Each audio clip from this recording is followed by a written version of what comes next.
But anyway, people, good evening. If you're just joining us, good evening to you. Welcome to the Up and Live show once again. This is the show we emphasize on talent and we emphasize on new growth into our genre, which is called dancehall. And this is the platform we hear each and every Tuesday live on TGM Radio from 9 until 11. The show is sponsored by Shush Prince and we're produced by World Mag Entertainment. And if you want to find us, go onto our YouTube channel, search for Up and Live Show. Remember, click that bell if you want to be updated with all the new materials we post here each and every week. The rhythm you just heard us playing is called the Bacchus Rhythm, and it's produced by a young producer and also a young DJ, and he's live with us this evening with us studio. He goes by the name of DJ Vibes. Vibes, brother. Wagwan. Because yourself, you know what? First we actually meet, face to face. Yeah. But I like your work. I like your work Thank you. ethics. And just tell us about yourself quickly. I'm DJ Vibes, bigging up Caribbean part UK, Caribbean part UK. DJ, producer, I do it all. I see that. Were you born here in the UK? Yeah. Okay, so you're a UK offspring. Yeah. So, are your parents from the Caribbean? Yeah. Which island? I'm Small Island. I'm from St. Kitts. You're from St. Kitts? And Angola, yeah. Okay, that's cool. Yeah. So, what introduced you to the dancehall culture, actually? Because I know St. Kitts is lots of soca players. Lots of soca, yeah. Basically is through family. So my uncles and stuff is mainly like through sound system and stuff. So my uncles, they got sound system. They play pretty much everything. So dancehall, reggae, soca, R&B, and I just took it on from there. Same with my mum. She's into music as well. She sings and produces. Okay. So yeah. So it's in the family. It's in the family. blood. Yeah, it's in the blood. You care to tell us how old you are? You don't want the girls then. I don't know. To be disclosed, you can say if you want to pass. I'm old enough in it. Put it that old way. enough. I'm old enough in it. Good. I'm old enough. So which one you started first? You started with the DJ side or was it the producer side? I started with kind of both at the same time. I got introduced to both like around the same time. When I was like from like the ages of 5, 6, 7, like I was always around it. I learned to DJ first on vinyl, and then like at home I'd go home, and then my mum would be like producing music, and I'd always get to practice on both. So from there I started and then just made my way up, and then I got my own like decks. I got my own computer where I could then produce. Yeah. I went on to making mixes and stuff, and then I just kept building. Which side do you enjoy more, the DJ or the producing side? That's a hard one, you know. Why for that? What? Why? The man why himself. I just no, me not lie, me just the way me no but that's a hard one. No hard one. Fire. You can say, listen, don't listen to them. I'll say it, IQ is 0. At the moment, I think I prefer the DJing. Why? Why is that? I don't know. I do know. I think it's because I get to showcase myself in front of like many people. Yeah. And I just enjoy it. Like I get a hype from it. Like wherever I play, whatever I play, I just love doing it. I love it. We heard one of your productions recently. More like what got us in tune to you as a DJ was the Bacchus Rhythm. Because every time I hear one particular DJ, Supernatural, plays it, he's always mentioning this DJ Vibes, and I'm like, who is this DJ Vibes? When I hear the rhythm, he said DJ. Yeah. I'm gonna say okay. Yeah. So it's him make the rhythm. Yeah, it's me, man. It's me. Tell us about that project. So basically, Nitro got a rhythm. I think it was for Marley. Yeah. And Nitro said it needs work. So I went to Nitro's house, and obviously I had the rhythm there on my laptop already. And he said, at first we decided obviously it needs a tempo change because it was quite slow. It's about 95, 98 BPM. Yeah. And then I was working on it. Nitro literally goes, "Oh, just do what you got to do." So I put my headphones, and then I was working with it. And I think what I took out of it from the rhythm that Marley sent was there was like a synth in there, the snare, and there was something else that I took out of it. And everything else, like the B line, everything else, I just put it all together, and then Bacchus Rhythm just became. And then Nitro jumped in. He wanted to chop and change little bits and bobs. Yeah. He's like the co-producer. Yeah. So he then heard his little bits. He wanted to change here and there. And then he already had something written down. So then like about half an hour later, he was already on the rhythm, and then he had something there ready. And then within, I think it was about 2 or 3 weeks, he went studio and he recorded Bacchus. Because I saw you post a video where you were basically playing the radio. Yeah. And you secretive Nitro in the Yeah. That's when we was at his house. That's the same day the rhythm was made. Yeah. I can tell that it was raw. Go on, Yeah. Jagat. Let's go to the spot where the Nitro chop and change. Was Nitro like the ear behind the rhythm, or he actually sit down and play some instrumental? I played all the instruments and stuff. But he's the listening ear was He's listening like, I want to yeah, change this. I want to, okay. yeah. So it's a co-producer. Yeah, basically. yeah. So joint together. Yeah. Okay, so is this the only rhythm that you've done before? No. How many rhythms have you done before? How many productions? I've produced like loads of stuff. Like through college, I studied music technology in college and stuff. So from college, I've been producing like heavy, and then I kind of took a break. And then obviously like last year, recently, I took it a bit more seriously with dancehall. So Yeah. first was Baka's rhythm, and then I went on to Coconut rhythm. Yeah. And I've got like 2 or 3 more in the works right now. Okay. So they'll be out soon. I think you got potential because I listen to the beat. It makes you want to dance. Yeah. Yeah. That's the aim. That's the aim. That is literally my aim. So how does your because obviously you're in a younger demographic from myself. Yeah. And you're more catered to like the college grads and the college students right now. What was the response when you first played one of your say Baka's? Yeah. You first played Baka's into a live arena. What was the response from it? Do you know what? How did you feel as a producer? When I first heard it, I was like, rah, because it sounded for one, it sounded nice. Yeah. And I like sound system stuff in it. So when I hear stuff on nice sound system and it sounds heavy and it sounds right, I'm like, okay, this can go somewhere. And then obviously once you got like the vocals and other things on there and like the lyrics, like for example, Baka's, like it's for the girls. Yeah. So when I'm listening and I'm looking around and I'm seeing girls rocking out, I'm like, okay, this is doing what I intended it to do. Yeah. So it's What getting inspired you to do like music? What inspired you to do these productions? As you say, you grew up in a music family, but what's the drive to say, all right, listen, jump in the studio, I need to do this?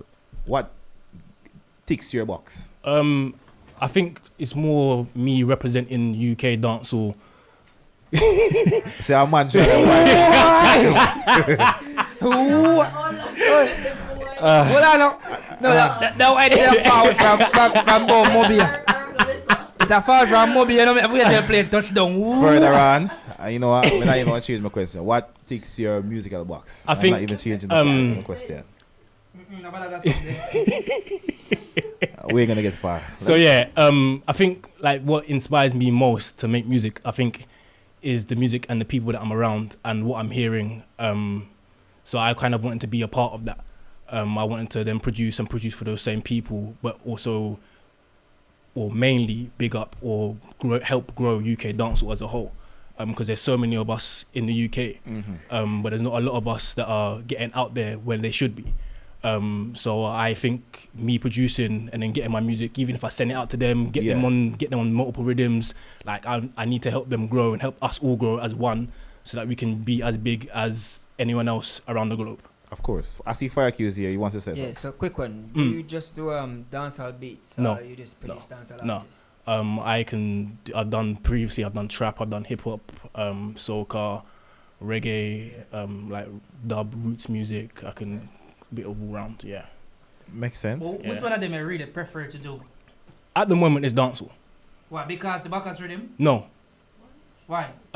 Because it's more of I'm teaching myself to do it. So I never used to really produce dancehall before. It's more heavy like hip hop, trap, reggae and stuff. So I'm kind of giving that a break. A lot of the time I'm listening to other producers, how to like make different beats and stuff, and I just take that and I take different things. I listen to different productions, different songs, and I'm just putting it all together. And I'm studying how to produce dancehall, and then obviously if I get something successful, I'm gonna then push it out to the artist, and then let's do a project. Okay, moving a bit forward from the producing aspect to it, to the DJ side now, because we see on your thing that you're a prominent DJ. Do you think the production side of your craft help your DJship? Yeah, definitely. In what way? Explain, because like I'm not a producer, I'm just a DJ, so I can't speak from a producer aspect. I think the production helps me with DJing a lot, because I don't know, it's a hard one to explain. Even me thinking about it now, but obviously me playing dancehall, me playing soca, and obviously me just being like involved with it heavily, playing it like week in, week out, I think my productions and obviously me then going out and DJing and playing my own productions, Yeah. it helps me push my music. I can then see what the reactions the are. response for it. Yeah, and then I can then go back, take the feedback from it, and then either work on it or take that to a next rhythm and work on it and make that one better than the previous one. Makes sense. Yeah. So what? And I don't really see this in our diaspora, like DJ producer making like a lot of what we would call introversion or specials in terms of like remix to our type of music. It's always done by like somebody out of the genre. Yeah. Have you tend to done any of these work before? Remixes? Yeah. Remix are introversion of song, just change bits and bobs out of it, the song, to make it like a DJ friendly version, because we know about some song where it's not compatible in terms of mixing and matching. Yeah. Some of them is a bit weak in that time because the vocal or the acoustic it start off the beginning of the track, the first 8 bars it's starting off like this way. We see in the like American scene, like the mainstream scene, a lot of DJ tend to change a lot of things and put the heavy beat in front of it to make it like an introversion. Yeah. Why we don't see like our DJ in our genre, like Caribbean DJ, doing a lot of that? Maybe that's a way forward. Yeah, but me myself, I like doing remixes. Like I've got quite a lot of remixes on my laptop myself. I make them, like I'll chop up vocals and whatnot, and I make them, and if I mainly put them in my mixes. I don't really play them live, which I think I might start doing a lot more. But there's a time and a place for it, really. But with what you said, I don't know. It can be done. It definitely can be done. And for you as a producer, if you need to build a catalog, don't only put your remix them in your mix them and have them to yourself. If you don't release them to the general public, That's how it grows. You won't grow your brand. Yeah. I have shared a few, but there's a lot of the ones that I just keep to myself. But yeah, It's exclusive. Yeah. Makes sense. All right, people, if you just joined us, DJ Vibes is here with us. What can we look for you for the 2020 coming? More rhythms. Obviously I got Caribbean Part UK there with my team. We're gonna do a lot more events. I'm gonna be flying out here and there, so I'm gonna be all over the place doing it all. Cool. More success, more life, everything. We'll be watching the journey, and you know what? We like what we see. Thank you, man. And you know that's why I reach out to you and say, you know what? I want to hear your story, and I'm really, really, really interested to see you grow it, especially because you are a young DJ. Yeah. And I like where you guys creating your own market. You're not waiting on somebody to hand out something to you. So I commend you on that. All right. Thank you, man. Cheers. Your socials is all my socials are at It's DJ Vibes VIBES. at It's DJ Vibes. Yeah. All right, people. There you have it. You heard it here first, right here on the Upper Live Show. Remember, the show is sponsored by Shush Print, and we are produced by World Mag Entertainment. So people just log on to these things in and go on our YouTube page, and please subscribe to our YouTube and hit that notification bell. Yep. So you get notified anytime the video them drop, right? You know the thing go up on live course. show. You know right what? now. Big up the youth, Vibes. And the whole Caribbean UK flex. You know, we like what I'm going. Now you big up yourself as well, all right? Simple. Dragon, or you stay over the youth.